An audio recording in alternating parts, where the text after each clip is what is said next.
trouxe.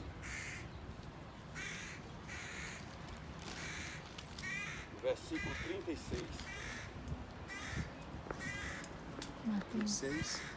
Mateus 26.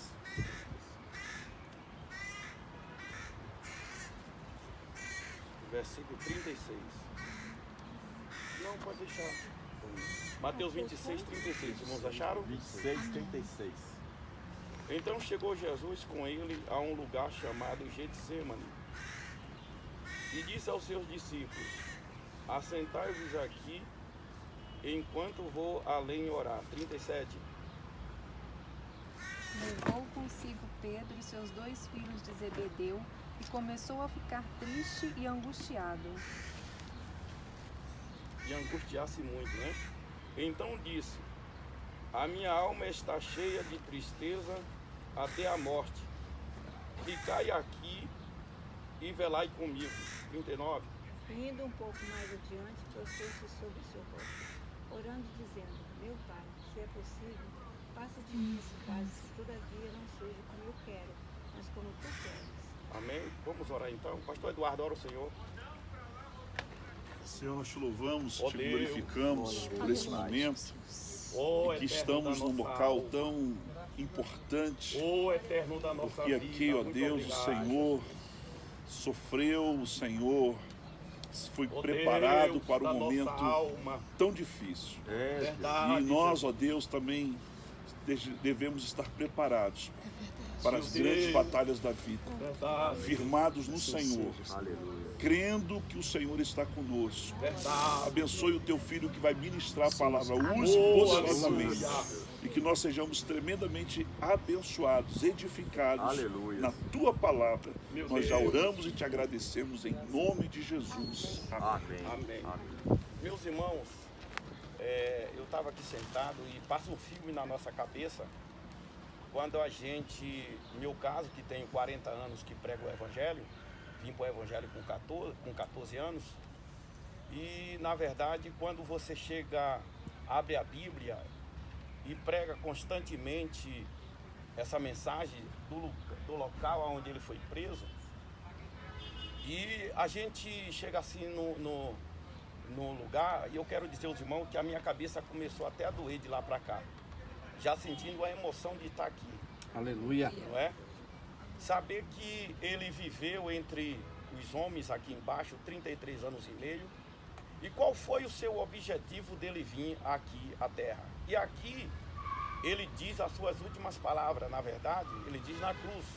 Mas aqui, quando nós lemos o texto, ele chama os seus discípulos para a oração e ele se retira um pouco deles e ele diz que a sua alma está angustiada quase que à morte. O que é que a gente entende com essas palavras dele? Todo homem que vem à terra, seja ele quem for, é nascer, crescer e morrer. Não tem jeito. Pode ser ele quem for.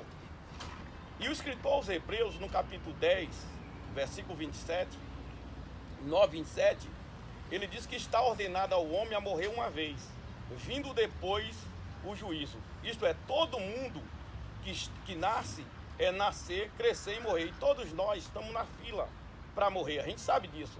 Agora a gente não sabe de que é que vai morrer. Jesus não.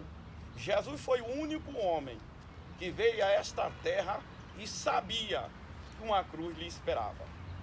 Ele tinha certeza que ele ia terminar os seus dias pendurado na cruz. Ele já tinha dito isto. Mas o que me chama a atenção na Bíblia, porque ela é a carta magna de Deus revelada para nós, que a Bíblia e os salmistas já falavam a respeito dele, o salmista já expressava a respeito dele. Por exemplo, no Salmo 22, ele é apresentado com a cruz. No Salmo 23, ele é apresentado com um cajado de pastor e como pastor. E no Salmo 24, ele é apresentado como rei. Salmo 24, 9 e 10 diz: levantai, ó porta, as vossas cabeças, levantai, ó entradas eternas, e entrará o Rei da Glória. Aleluia. No verso 10 ele diz: quem é este Rei da Glória? Isto é, no Salmo 22 ele é apresentado com a cruz. No Salmo 23, ele é apresentado com o cajado de pastor. E no Salmo 24, ele é apresentado como rei. Como rei, ele está em cima para reinar, embaixo para sustentar, na frente para dirigir, atrás para guardar, longe para ouvir, em volta para observar, no coração da igreja para ser amado e na boca da mesma para ser glorificado. Amém. Aleluia. Glória a Deus. O centro de Jerusalém era o templo. O centro do templo era o Santo dos Santos. O centro da igreja é a Bíblia. E o centro da Bíblia é ele, Jesus de Nazaré. Para Abraão, ele é o rei de paz. Para Jacó, ele é o enviado de Deus. Para Moisés, ele é o cordeiro pascual e o profeta maior. Para Samuel, ele é o juiz e o libertador. Para Esdras e Neemias, ele é o que constrói os muros caídos. Para Ruth, ele é o parente resgatador. Para Esté, ele é o advogado das causas perdidas. Para Jó, ele é o redentor que vive e por fim se levantará sobre a nossa cabeça. Para Davi, ele é o bom pastor. Para Salomão, ele é a sabedoria de Deus. Aleluia. Para Isaías, ele é o servo sofredor. Para Jeremias, ele é o grande oleiro. Para Ezequiel, ele é o homem de 4 rostos. Para Oséias, ele é aquele que orienta e dirige a igreja. Para Joel, ele é aquele que batiza com o Espírito Santo com fogo. Para Amós, ele é o Deus zeloso. Para Miqueias, ele é a testemunha fiel. Aleluia. Para Jonas, ele é o missionário dos pés ungidos. Para Ageu, ele é o desejado de todas as nações. Para Zacarias, ele é o renovo de justiça. Para Malaquia, ele é o sol da justiça. Em Mateus, Marcos, Lucas e João, ele é o salvador de toda a humanidade. Em Atos dos Apóstolos, ele é o ressurreto. Nas epístolas, ele é a cabeça e o noivo da igreja. No Apocalipse, ele é o alfa e o ômega, o primeiro e o derradeiro, o Deus de cima e o Deus de baixo, aquele que tem na mão direita a chave de Davi, que fecha e ninguém abre, e abre e ninguém fecha. A graça é dele, a terra é dele, a palavra é dele, a vida é dele, a paz é dele, o gozo é dele, o poder é dele, a paz é dele, a glória é dele, a luta é nossa, mas a vitória é dele. Glorifique o nome dele. Aleluia. Glória a Deus. Louvado seja o teu santo. Santo, santo é o Senhor. Aleluia. Agora, o que ele veio fazer aqui?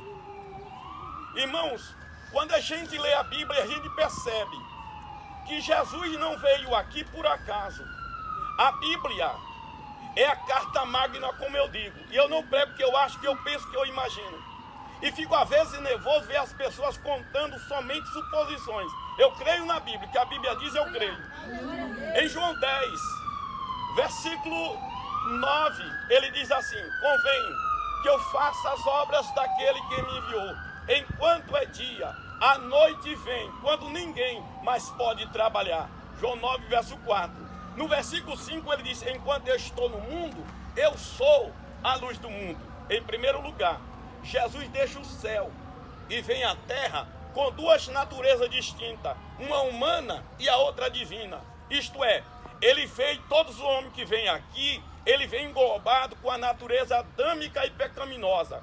O salmista Davi, no Salmo 51, verso 5, ele diz: em pecado me concebeu a minha mãe. Todo homem que nasce, ele já traz consigo a natureza adâmica e pecaminosa, por isso é que ele morre, por causa do pecado. Jesus não. Jesus nunca pecou. E eu quero lhe mostrar nesta tarde que ele vem aqui com 2 naturezas distintas. Uma natureza era humana, ele tinha mãe, mas na natureza humana que tinha mãe não tinha pai. Na natureza divina ele tem pai, mas não tem mãe. Aleluia. Na natureza humana ele pediu pão para comer porque sentiu fome. Na natureza divina ele disse: eu sou o pão vivo que desceu do céu. Glória a Deus. Na natureza humana ele sentou lá do poço de Jacó para descansar porque ele estava cansado. Na natureza divina ele disse: vinde a mim todos que estão cansados e oprimidos, e eu vos aliviarei. Aleluia. Na natureza humana ele chorou quando foi ressuscitar a Lázaro. Na natureza divina, ele enxuga a lágrima dos que choram.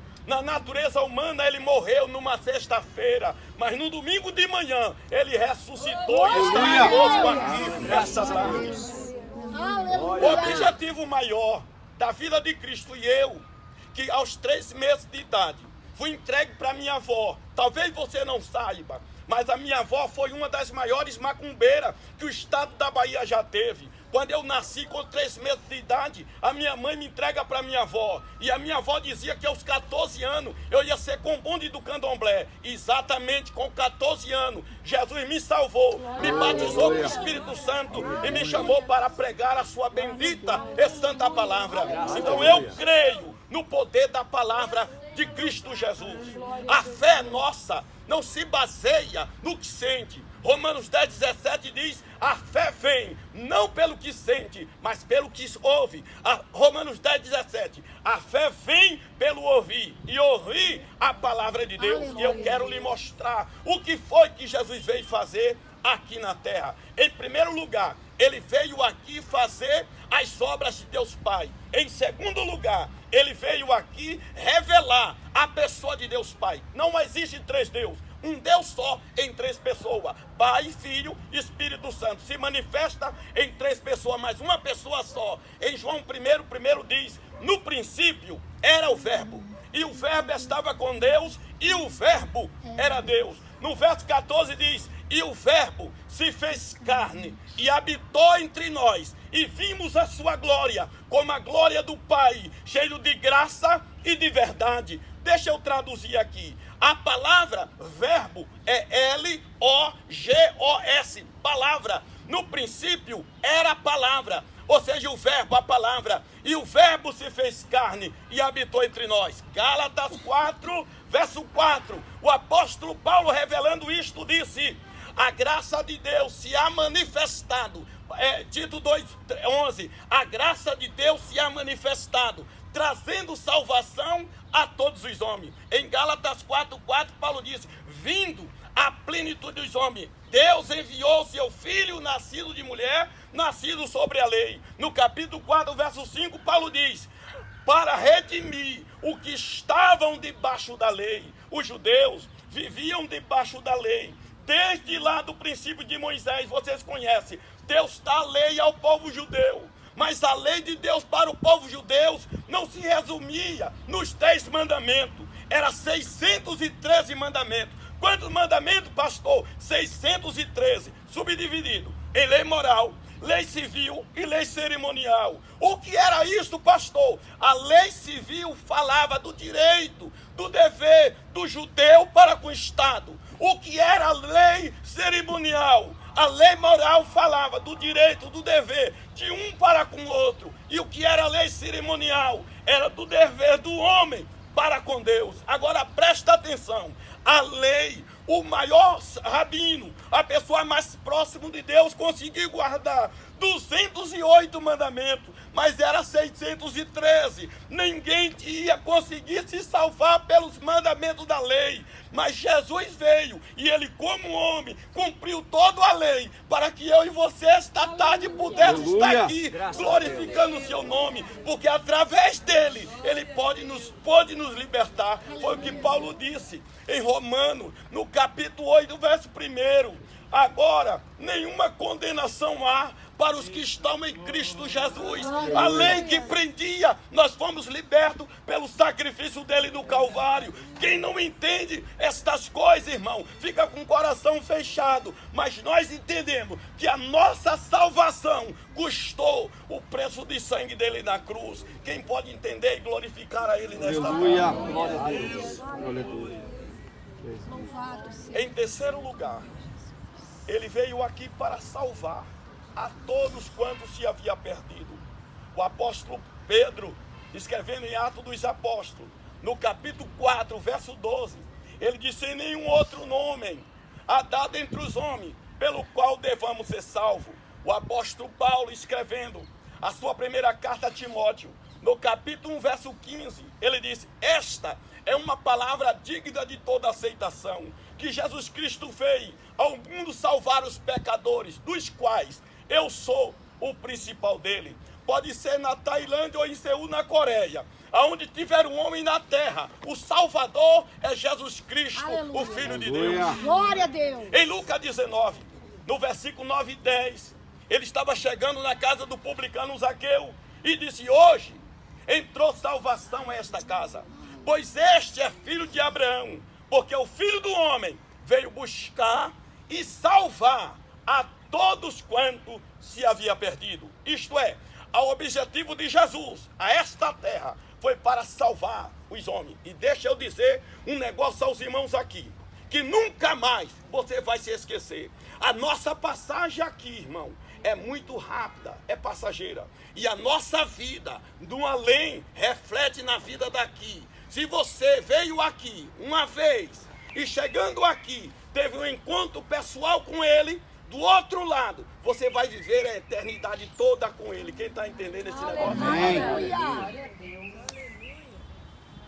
Agora eu vou falar um negócio aqui que o pastor falou para mim de lá para cá na estrada. E eu conheço meu amigo. Tem hora, pastor Eduardo, que eu estou com o microfone na mão, pregando nos grandes congressos desse país, que por bondade de Deus, eu já tive o prazer e a felicidade de pregar na maior igreja da Assembleia de Deus da América Latina, a segunda maior igreja. Pastor Eduardo conhece, pastor Sebastião, em Cuiabá, Rondônia, Mato Grosso, no Nordeste do Brasil. E eu não esqueço de dizer o que eu vou dizer aqui a vocês. Na primeira carta do apóstolo João, no capítulo 3, verso 8, ele diz assim: quem peca é do diabo, pois o diabo peca desde o princípio, ponto e vírgula, mas o Filho de Deus se manifestou para desfazer de todas as obras do diabo.